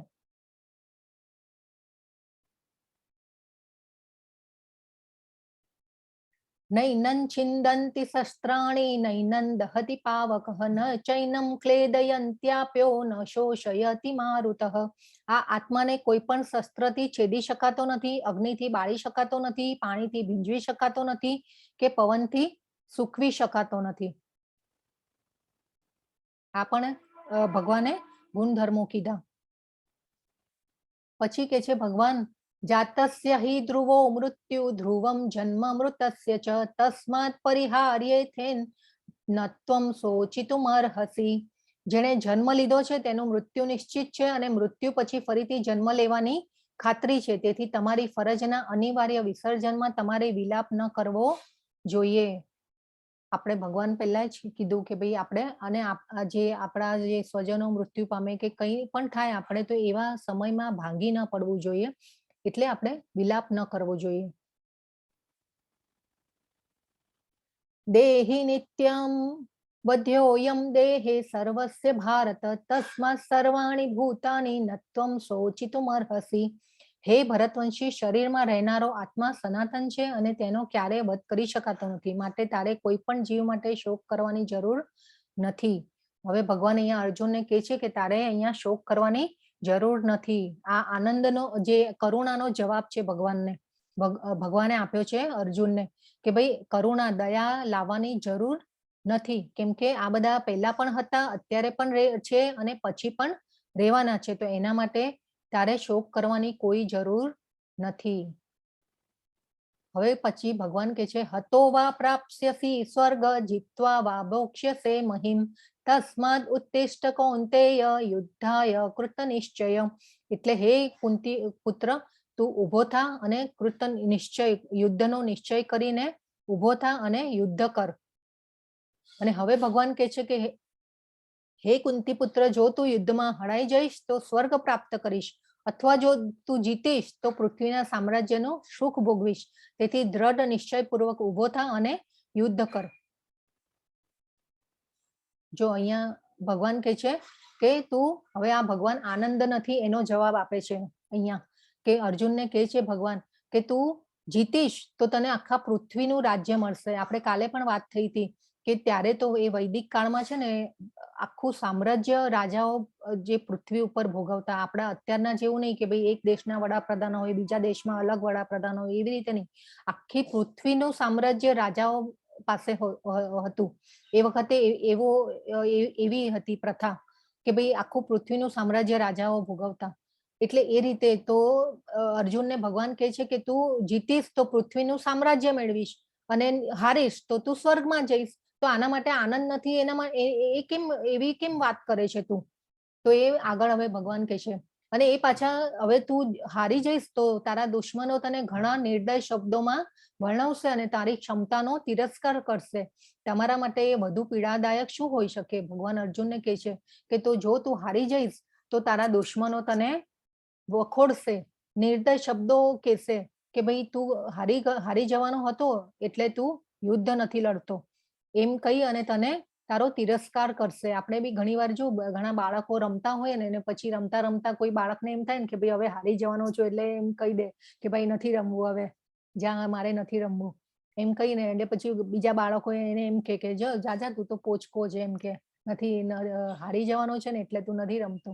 તો આ રીતે આવી રીતે ભગવાન અર્જુનને એવી રીતે સમજાવે છે કે તું હારી જઈશ તો તને તિરસ્કાર મળશે, અપકીર્તિ મળશે. પછી આગળ કહે છે ભગવાન, નેહાભિક્રમાનો ક્રમાનાશોસ્તે પ્રત્યવાચ. એક મિનિટ હા, મને દેખાઈ નથી રહ્યું. મનદીપ પ્રભુ દેખાય છે તમને શ્લોક? હા માતાજી. હા તો એકવાર બોલી લો ને તમે. મને મને તો અહીંયા નહીં ફાવે માતાજી બોલતા. અચ્છા હા, બીજા કોઈને ફાવે છે બોલતા? એક મિનિટ હા.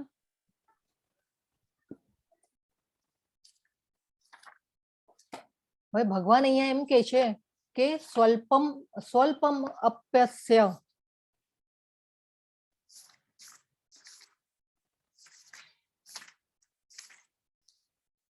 નેહાભિક્રમનાશોસ્તિ પ્રત્યવાયો ન વિદ્યતે સ્વલ્પમપ્યસ્ય ધર્મસ્ય ત્રાયતે મહતો ભયાત. તો આ શ્લોકમાં જે ભગવાન છે એ એમ કહેવા માંગે છે કે ભગવાન અર્જુનને એમ કે છે કે તું મારા માટે કઈ નાનું એવું, તું મારા માટે યુદ્ધ કર, તું મારા માટે કઈ પણ મને યાદ કરીને તું યુદ્ધ કરીશ તો તું એ મોટામાં મોટા ભયથી તું બચી જઈશ. એમ ભગવાન અહીંયા આ શ્લોકમાં કહેવા માંગે છે કે સ્વલ્પમપ્યસ્ય ધર્મસ્ય ત્રાયતે મહતો ભયાત. મહતો ભયાત એટલે મોટામાં મોટા ભયમાંથી તું બચી જઈશ. તું મને યાદ કરીને મને યાદ રાખીને, મને યાદ કરીને તું યુદ્ધ કર અને મારા માટે કોઈ પણ સ્વલ્પ એટલે આપણે જાણીએ છીએ કે થોડું, તું થોડું પણ મારા માટે જો કરીશ આ કામ તો એ તને મોટામાં મોટા ભયથી બચાવશે. તો આપણે અહીંયા એ પણ સમજવાનું છે કે જો ભગવાન માટે આપણે પણ જો કંઈ નાનામાં નાની પણ સેવા હોય ને એ કરીએ ને તો આપણે પણ મોટામાં મોટા ભયથી બચી જઈએ. આપણે પણ આ સમયના અર્જુન જ છીએ એટલે આપણે એ સમજવાનું છે. અને ભગવાને આ બહુ સરસ સમજાવ્યું છે કે આપણે નાનામાં નાનું એટલે અહીંયા આપણે શું કરવાનું છે, આપણે ખાલી હરિનામ કીર્તન કરવાનું છે. ભગવાનનું કામ થોડું પણ કરીએ ને આપણે તો એ આપણા અકાઉન્ટમાં જમા થતું હોય છે. તો આપણે ઘણીવાર આપણે ઘરમાં, આપણે ગુજરાતીઓના ઘરમાં તો ઘણીવાર ભગવાનની સેવા પૂજા ને બધું થતું જ હોય. તો આપણે ભગવાનને ભોગ ધરાવીએ, પ્રસાદ ધરાવીએ, એ રીતે આપણે ભગવાનને અર્પણ કરવું જોઈએ. અને નાની નાની સેવા પણ ભગવાન માટે થઈને પણ આપણે થોડુંક કરવું જોઈએ. આપણે ભગવાન માટે નથી કરવાનું, ભગવાનને તો કોઈ જ જરૂર નથી, આપણે આપણા માટે કરવાનું છે. સ્વલ્પમપ્યસ્ય ધર્મસ્ય, સ્વલ્પમપ્યસ્ય ધર્મસ્ય એટલે થોડામાં થોડું કર્મ પણ આપણે જો ભગવાન માટે કરીએ ને તો આપણે ઉચ્ચ ગતિ તરફ આપણે પ્રયાણ કરીએ છીએ, આધ્યાત્મિકતા તરફ આપણે પ્રયાણ કરીએ છીએ અને એ આપણા અકાઉન્ટમાં બધું જમા થતું હોય છે. હવે જેમ અહીંયા આ ખિસકોલી છે, જ્યારે ભગવાન રામ ચડાઈ કરે છે લંકા ઉપર ત્યારે આ જે ખિસકોલી છે ને એ વાનરોની સાથે નાના નાના જે પથરા હોય ને એ સમુદ્રમાં ફેંકતી હોય છે. એટલે આ જો નાનામાં નાની સેવાની પણ કેટલી મૂલ્યવાન છે એ ભગવાન અહીંયા સમજાવી રહ્યા છે આપણને કે સ્વલ્પમપ્યસ્ય ધર્મસ્ય ત્રાયતે મહતો ભયાત. આપણે નાનામાં નાની પણ આપણે ભગવાન માટે થઈને કંઈ થોડું પણ કરીએ છીએ ને તો એ ભગવાન આપણને મોટામાં મોટા ભયથી બચાવે છે. તો આ એ રીતે છે કે ખિસકોલીને બી પછી ભગવાને હાથમાં લઈ અને એની ઉપર હાથ ફેરવ્યો છે અને એ પછી જે હાથના આંગળાના નિશાન છે એ ખિસકોલી ઉપર આવેલા છે. પછી જે ભગવાન છે કે છે ભોગૈશ્વર્ય પ્રસક્તા નામ તયા પરુત ચેતસામ વ્યવસાયાત્મિકા બુદ્ધિ સમાધૌ ન વિધીયતે. જો જેઓ ઇન્દ્રિય આનંદ અને ભૌતિક સમૃદ્ધિ સાથે ખૂબ જ જોડાયેલા છે અને જેઓ આ પ્રકારની બાબતોથી આશ્ચર્યચકિત છે તેમના મનમાં પરમ ભગવાનની ભક્તિમય સેવા માટે દ્રઢ નિશ્ચય થતો નથી. હવે ભગવાને આ શ્લોક પણ બહુ જ ખૂબ જ મહત્વનો છે કે વ્યવસાયાત્મિકા બુદ્ધિ એટલે કે આપણો રિયલ બિઝનેસ શું છે, આપણને મનુષ્ય જીવન મળ્યું છે તો એ શેના માટે મળ્યું છે અને આપણે શું કરવાનું છે, ભગવાન અને આપણો સંબંધ શું છે એ આપણે અહીંયા જોવાનું છે. અને આપણે જેને છે ને આપણે શરીર માટે જ જીવતા હોઈએ છીએ અને આ જે ભગવાન કે છે ભોગૈશ્વર્ય, ભોગ અને ઐશ્વર્ય માટે જે જીવે છે અને જે ઇન્દ્રિય આનંદ માટે અને ભૌતિક સમૃદ્ધિ સાથે ખૂબ જ જોડાયેલા છે એ આ પ્રકારની બાબતોથી આશ્ચર્યચકિત છે અને તેમના મનમાં પરમ ભગવાનની ભક્તિમય સેવા માટે દ્રઢ નિશ્ચય થતો નથી. એટલે આપણે જે છે ને એ ભગવાને અહીંયા એટલું સરસ કીધું કે આપણે આત્મા માટે, આપણે આત્માના પોષણ માટે કામ કરવાનું છે. આપણે આત્માને એટલી સંતુષ્ટિ આપીને આત્માને ઉપર લાવવાનો છે, આપણે આધ્યાત્મિકતા તરફ વળવાનું છે, સ્પિરિચ્યુઅલ લાઈફમાં આપણે આગળ વધવાનું છે, એ અહીંયા ભગવાન કહે છે. આપણે શરીર માટે નથી જીવવાનું. આપણે ઘણીવાર એમ થાય કે ઘણીવાર ઘણા લોકો એટલા પૈસા માટે ભાગતા હોય ને આપણે શરીર માટે જ ઓલવેઝ જીવતા હોઈએ છીએ કે ભાઈ આપણે સારું સારું ખાવાનું ખાઈએ ને સારા સારા કપડાં પહેરીએ ને એ રીતે. પણ અહીંયા ભગવાન એમ કે છે કે વ્યવસાયાત્મિકા બુદ્ધિ, એટલે ભગવાન કે છે કે તારો રિયલ બિઝનેસ શું છે, મારા માટે કામ કરવા, મારા માટે કર્મ કરવાનું. નાનામાં નાનું સ્વલ્પમપ્યસ્ય ધર્મસ્ય, એમ ભગવાન આપણને કહે છે કે મારા માટે કરેલી કોઈ પણ સેવા, નાનામાં નાની સેવા પણ એ તારા અકાઉન્ટમાં જમા થશે. એટલે આ શ્લોક પણ ખૂબ જ મહત્વનો છે.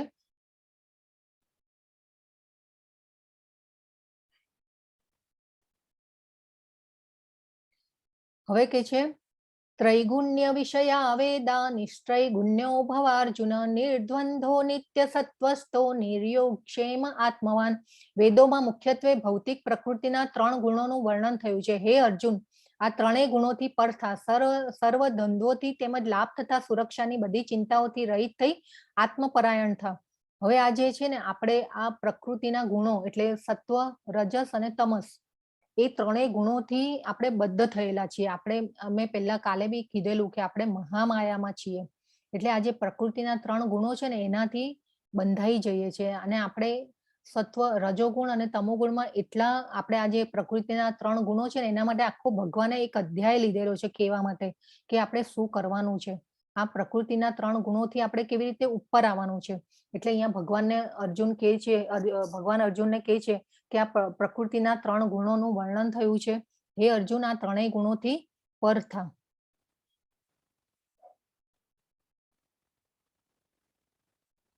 જે હેતુઓ એક નાના કુવાથી સરે છે તે બધા હેતુઓ વિશાળ જળાશયથી તરત જ પરિપૂર્ણ થઈ જાય છે. તે જ પ્રમાણે વેદોમાં રહેલા ઉદ્દેશને જાણનાર માટે વેદોના સર્વ આશયો સિદ્ધ થાય છે. અહીંયા સુખદેવ મહારાજ સુખદેવજી છે એ પરીક્ષિત મહારાજને જ્ઞાન આપી રહ્યા છે. આજે છે પ્રકૃતિના 3 ગુણો છે એને કઠપુતળીઓ છે અને આજે છે આપણે મનુષ્યોને નચાવી રહ્યા છે. એટલે આપણે બી છે એ પ્રકૃતિના 3 ગુણો હેઠળ આપણે કામ કરી રહ્યા છીએ અને આપણે એના કઠપુતળીઓ છીએ પ્રકૃતિના 3 ગુણોની. આગળ આવશે આપણને અધ્યાયમાં ભગવાન સમજાવશે પ્રકૃતિના ગુણોના અધ્યાયમાં. યોગસ્થ કુરુ કર્માણી સંગ ત્યક્ત્વા ધનંજય સિદ્ધ્ય સિદ્ધ્યો સમો ભૂત્વા સમત્વમ યોગ ઉચ્યતે. હવે કે છે ભગવાન દુઃખેષ્વનુદ્વિગ્ન મનાહ સુખેષુ વિગત સ્પૃહ વિતરાગ ભય ક્રોધ સ્થિર સ્થિતિ મુનિ રુચ્યતે. સ્થિર ધીર મુનિ તે છે જે હંમેશા કૃષ્ણ ભાવનામૃતમાં રહે છે. એટલે આપણે જે છે ભગવાન અને આપણો સંબંધ શું છે એ આપણે સમજવાનું છે અને જે આ સમજે છે એને સ્થિર ધીર મુનિ કહે છે એ ભગવાન. અને જે સ્થિર ધીર મુનિ છે એ દુઃખમાં વિચલિત નથી થતો અને સુખમાં એ છકી નથી જતો. અને વિતરાગ ભય ક્રોધ, વિતરાગ એટલે આસક્તિ ભય અને ક્રોધમાં જે અચલ રહે છે તેને સ્થિર મુનિ કહે છે.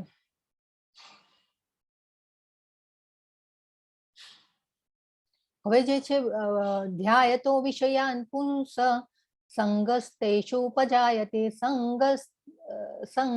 સંજાયતે કામ કામાત ક્રોધો અભિજાયતે. ઇન્દ્રિયોની વસ્તુઓ પર વિચાર કરતી વખતે વ્યક્તિ તેમના માટે આસક્તિ વિકસાવે છે અને આવા જોડાણથી વાસના વિકસે છે અને વાસનામાંથી ક્રોધ ઉત્પન્ન થાય છે. તો આ ભગવાન કહે છે કે જો આપણે શરીર માટે જ જીવીશું તો આપણે ભગવાનને સમજી શકીશું નહીં, ભગવાન તરફ આગળ વધી શકીશું નહીં. અને એ પછી ભગવાન કહે છે કે ક્રોધાત ભવતિ सम्मोह सम्मोहात સ્મૃતિ વિભ્રમ સ્મૃતિ ભ્રંશાત બુદ્ધિનાશો બુદ્ધિનાશાત પ્રણશ્યતિ. ક્રોધમાંથી સંપૂર્ણ ભ્રમ ઉત્પન્ન થાય છે, ભ્રમણાથી સ્મૃતિ ભ્રમિત થાય છે અને સ્મૃતિ ભ્રમિત થાય છે ત્યારે બુદ્ધિ ખોવાઈ જાય છે અને બુદ્ધિ ખોવાઈ જાય છે ત્યારે ફરીથી આપણે પતન પામીએ છીએ, ભૌતિક કુલમાં નીચે પડીએ છીએ. તો ભગવાન અહીંયા કહે છે કે જો આપણે ભગવાનની ભક્તિ હરિનામ નહીં કરીએ તો અને આપણે જો ઇન્દ્રિયની તૃપ્તિ માટે જ આપણે એમાં જ આપણે રચ્યા પચ્યા રહીશું તો ભગવાનની ભક્તિમાં આગળ વધી શકીશું નહીં. રાગદ્વેષ વિમુક્તૈસ્તુ વિષયનિંદ્રિયૈશ્ચરન આત્મવશ્યૈ વિધેર્યાત્મા પ્રસાદ મધિગચ્છતિ. પરંતુ તમામ આસક્તિ અને અણગમાથી મુક્ત અને સ્વતંત્રતાના નિયમનકારી સિદ્ધાંતો દ્વારા પોતાની ઇન્દ્રિયોને નિયંત્રિત કરવામાં સક્ષમ વ્યક્તિ પ્રભુની સંપૂર્ણ દયા મેળવી શકે છે. હવે જો અહીંયા બી ભગવાને એટલું સરસ આપણને સમજાવી દીધું કે જો તું મારા પ્રતિ આસક્ત થઈશ તો મારી દયા સંપૂર્ણ મેળવી શકીશ, તું મોટામાં મોટા ભયથી બહાર નીકળી શકીશ, એ અહીંયા ભગવાન કહેવા માંગે છે. અહીંયા જે પ્રભુપાદ છે એ ભગવાનની ભક્તિ કરી રહ્યા છે, આપણા આચાર્ય ઇસ્કોન સંસ્થાના સ્થાપક. તો આ જે અધ્યાય છે એમાંથી આપણે ટેક અવે લેવાનું છે કે આપણે આ શરીર નથી, આપણે આત્માઓ છીએ, આત્મા હૃદયમાં સ્થિત છે, આપણે આત્માને જોઈ શકતા નથી. હવે એવું કોઈ માઇક્રોસ્કોપ શોધાયું જ નથી કે જે આત્માને શોધી શકે. એટલે વૈજ્ઞાનિકોને જે સાયન્ટિસ્ટો છે એ જે જોઈ શકતા નથી ને એટલે એ આત્મા છે જ નહીં અને એને બધા નકારે છે. અત્યારે એવી બી એક ઓલી કહેવાય છે. એટલે આ આત્મા છે એને જોઈ શકાતો નથી. અને આત્માનું જે કદ છે એ આપણા વાળના 10,000માં વાળની જે ટોપ હોય એના 10,000માં ભાગ જેટલું છે. અને કૃષ્ણને કરેલી કોઈ પણ નાની સેવા ક્યારે નકામી જતી નથી. એ આ જે અધ્યાય છે એનું આ ટેક અવે છે કે ભાઈ આપણે આ વસ્તુ તો એકદમ સમજી લેવાની છે કે આપણે આ શરીર નથી, આત્મા છીએ. તો આ જે છે તમારી વિચારવાની રીત બદલો, સકારાત્મક વિચારો રાખવાથી આપણને સંતુલિત પરિપ્રેક્ષ્ય પ્રાપ્ત કરવામાં મદદ મળે છે. અને આપણે આ હરિનામ કીર્તન કરશું તો આપણે ભક્તિ ભગવાન તરફ આગળ જઈશું. અને આ હરિનામ કીર્તનમાં એટલી શક્તિ છે ને કે આપણો જે આત્માનો ખોરાક જે છે, આત્માને ખોરાક આપવાનો છે શેનાથી? તો હરિનામ કીર્તનથી. તો હરે કૃષ્ણ કૃષ્ણ કૃષ્ણ હરે હરે, હરે રામ રામ રામ હરે હરે. તો આ રીતે આપણે ભગવાનની ભક્તિ તરફ આગળ વધવાનું છે. અને આ જે અધ્યાય છે આપણે અહીંયા પૂર્ણ કરીએ છીએ. હરે કૃષ્ણ કૃષ્ણ કૃષ્ણ હરે હરે, હરે રામ રામ રામ હરે હરે. હરે કૃષ્ણ માતાજી, રેકોર્ડિંગ બંધ કરો ને પ્લીઝ.